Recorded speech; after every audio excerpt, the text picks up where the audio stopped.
ভোটের আগে স্থানীয় প্রার্থী প্রদানের জোরালো দাবি। তৃণমূলে এফআর লস্করের যোগদানে উত্তাপ বাড়ছে কাটিগড়ায়। আগামী বিধানসভা নির্বাচনকে কেন্দ্র করে কাটিগড়া বিধানসভা এলাকায় রাজনৈতিক পরিবেশ দ্রুত বদলে যাচ্ছে। এলাকাবাসীর দীর্ঘদিনের দাবি স্থানীয় প্রার্থী যাতে নির্বাচনে অংশ নেন এবং এলাকার উন্নয়নের কথা সরাসরি প্রতিনিধিত্ব করতে পারেন। এই দাবি জোরালো হওয়ার পরই পরিস্থিতি নতুন দিকে মোড় নিতে শুরু করেছে। ঠিক এমন সময় রাজ্যসভার সাংসদ সুস্মিতা দেবের উপস্থিতিতে তৃণমূল কংগ্রেসে যোগ দিলেন রাজ্য সরকারের প্রাক্তন এসিএস আধিকারিক ফাজলুর রহমান লস্কর, যাকে স্থানীয়ভাবে অনেকেই সম্ভাব্য প্রার্থী হিসেবে দেখছেন। মঙ্গলবার পশ্চিম কাটিগড়ার জালালপুরের কুশিয়ারকুল বাজারে আয়োজিত হয় একটি বিশাল যোগদান সভা। সেই সভামঞ্চেই এফআর লস্কর সহ বিভিন্ন রাজনৈতিক দল ও সংগঠন থেকে আগত বহু কর্মী সমর্থক তৃণমূল কংগ্রেসে আনুষ্ঠানিকভাবে যোগ দেন। নতুন সদস্যদের হাতে দলীয় উত্তরীয় পরিয়ে স্বাগত জানান সুস্মিতা দেব। উপস্থিত জনতার উচ্ছ্বাস ও কর্মী সমর্থকদের উদ্দীপনা দেখে বোঝা যাচ্ছিল রাজনৈতিক সমীকরণে বড় পরিবর্তনের সম্ভাবনা তৈরি হয়েছে কাটিগড়ায়। যোগদান সভায় বক্তব্য রাখতে গিয়ে এফআর লস্কর বলেন, সারা জীবন প্রশাসনিক দায়িত্ব সামলানোর পর অবসর জীবনে রাজনীতিতে আসার সিদ্ধান্ত তার আকস্মিক নয়। বহু বছর ধরে কাটিগড়ার অবস্থা তার নজরে এসেছে, অথচ স্বাধীনতার এত দশক পরও এই এলাকায় উল্লেখযোগ্য পরিবর্তন ঘটেনি। সড়ক, শিক্ষা, স্বাস্থ্য, কর্মসংস্থান প্রতিটি ক্ষেত্রেই পিছিয়ে পড়া কাটিগড়া আজও সম্ভাবনার আলো থেকে অনেক দূরে। মানুষের অসহায়তা এবং উন্নয়নের আকাঙ্ক্ষাই তাকে রাজনৈতিক পথে হাঁটার অনুপ্রেরণা জুগিয়েছে বলে জানান তিনি আরও উল্লেখ করেন, শুধু দল বদল বা ক্ষমতার রাজনীতি করার উদ্দেশ্যে নয়, বরং মানুষের সম্মান, অধিকার এবং শান্তিপূর্ণ সহ অবস্থানের পরিবেশ নিশ্চিত করার লক্ষ্যেই তিনি তৃণমূল কংগ্রেসে যোগদান করেছেন। তার কথায়, রাজনীতি যদি মানুষের জীবনমান বদলাতে না পারে তবে সেই রাজনীতি অর্থহীন। অন্যদিকে সুস্মিতা দেবও জানান, আসন্ন নির্বাচনে কাটিগড়া বিধানসভা কেন্দ্রকে গুরুত্ব দিয়েই লড়াই করবে তৃণমূল কংগ্রেস। জনগণের দাবি ও পরিস্থিতি বিবেচনায় দল যে স্থানীয় প্রার্থী দেওয়ার বিষয়ে ইতিবাচক ভাবছে সেটিও ইঙ্গিত করে দেন তিনি। স্বাভাবিকভাবেই আলোচনা শুরু হয়েছে, এফআর লস্কর কি তবে তৃণমূল কংগ্রেসের প্রার্থী হিসেবে ভোটযুদ্ধে নামবেন? যদিও আনুষ্ঠানিক ঘোষণা এখনো হয়নি, তবে রাজনৈতিক মহলে জোর জল্পনা তৈরি হয়েছে। ইন্দো বাংলা সীমান্তবর্তী কাটিগড়া আজ কার্যত নির্বাচন অভিযাত্রার প্রথম সুর শুনে ফেলেছে। উন্নয়নের স্বপ্ন, প্রান্তিক মানুষের কণ্ঠস্বর এবং দীর্ঘদিনের অবহেলার অভিযোগ সব মিলিয়ে নতুন অধ্যায়ের দরজায় দাঁড়িয়ে আছে কাটিগড়া বিধানসভা। এখন অপেক্ষা কেবল দেখার এই পরিবর্তনের স্রোত ভোট বাক্সে কতটা প্রতিফলিত হয়। ব্যুরো রিপোর্ট, সংবাদ বাংলা। আপনারা যেহেতু সেই সমস্ত আপনার দুষ্ট রাজনীতিদের হাতে আপনারা ভুলান্তিত হয়েছেন, আপনারা হচ্ছেন, লাঞ্ছিত হচ্ছেন, আপনারা আমি আহ্বান জানাবো সেই সমস্ত দুষ্ট রাজনীতিদের ছত্রছায়া থেকে সরে এসে এক স্বচ্ছ রাজনীতির ময়দানে মঞ্চস্থলে আপনারা আসেন। আপনারা নিশ্চয়ই আপনাদেরকে আমরা গ্রহণ করে নিব এবং আপনাদেরকে নিয়ে আমরা কাজ করব। শুধু কাটিগড়া নয়, সমস্ত বরাক উপত্যকা, সমস্ত আসাম মানুষের কল্যাণের জন্য আমরা কাজ করার জন্য দৃঢ় প্রতিজ্ঞ। আর বিধানসভায় আমি প্রার্থী হব কি না হব, আমার সে যোগ্যতা আছে কিনা। আমি প্রশাসক ছিলাম, অনেকে বলছেন আমি প্রশাসক ছিলাম। হ্যাঁ, আমি প্রশাসক ছিলাম, মানুষের কাজ করেছি, সরকারের কাজ করেছি, ন্যায় সরকারের আইন মতে আইনকে বাস্তবায়ন করার জন্য আমি আন্তরিকভাবে চেষ্টা করেছি। কিন্তু রাজনৈতিক ময়দানে আমি কতটুকু দক্ষ সেটা আমার জানা নেই। আমি এখানে আজকে নতুন, আমার ভর্তি হয়েছে যেভাবে একটা স্কুলে ছাত্র ভর্তি হয়, আজকে আমার এখানে ভর্তি হয়েছি, এখানে আমি শিক্ষা নবিশ। গতিকে আপনারা সকলকে নিয়ে এই যে নতুন জগৎ যে যাত্রা আরম্ভ হয়েছে সেটা যেন আপনাদের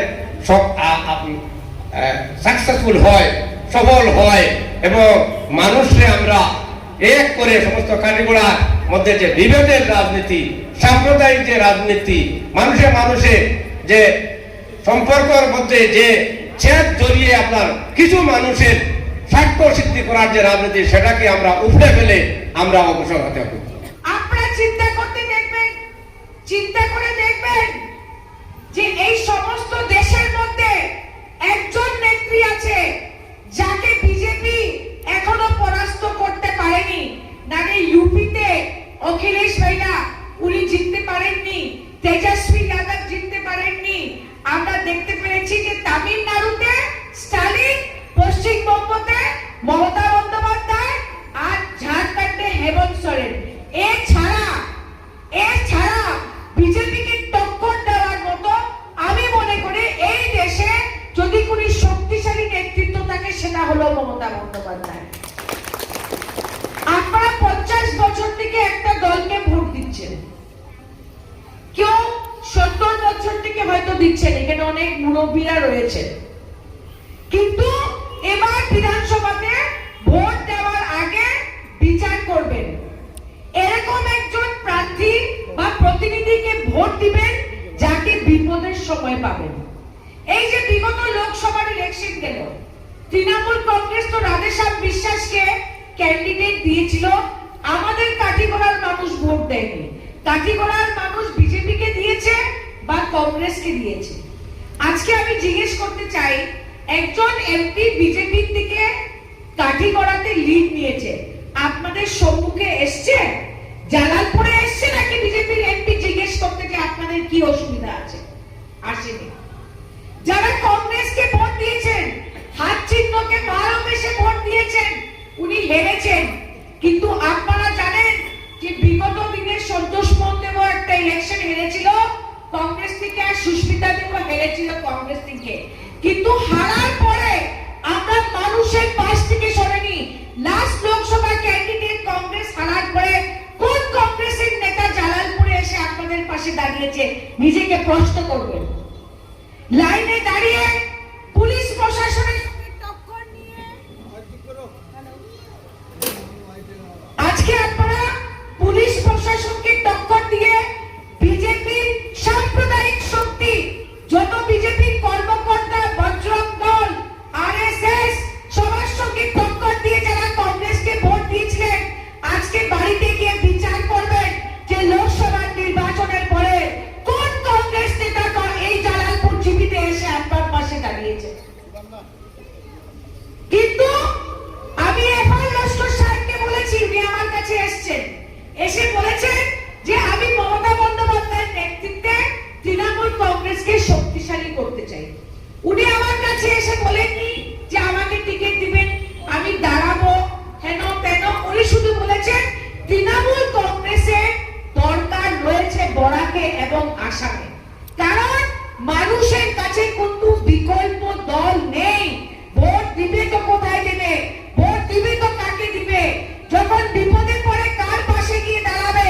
তাই বলে আমি মনে করি যে মমতা বন্দ্যোপাধ্যায়ের মতো শক্তিশালী নেতৃত্বে তৃণমূল কংগ্রেসকে বরাকে দাঁড় করাতে হবে, খাড়া করাতে হবে বিজেপির সঙ্গে টক্কর দেওয়ার জন্য।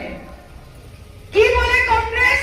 কংগ্রেস বলে তৃণমূলকে ভোট দিলে ভোট ডিভিশন হবে, বলে তো লোকসভায় তো সবাই মিলে কংগ্রেসকে ভোট দেওয়া হয়েছিল, কংগ্রেস জিতেছে 2.5 লক্ষ রেকর্ড ভোটে হেরে এসছে, আর বিজেপি কি বলে? কংগ্রেস বলে তৃণমূলকে ভোট দিলে ভোট ডিভিশন হবে, কিন্তু কংগ্রেসের নিজের জিতার ক্ষমতা নেই। আর বিজেপি হিন্দুদের কি বোঝায় যে মমতা বন্দ্যোপাধ্যায় তো মাইনরিটির দল, কি বলে কিনা?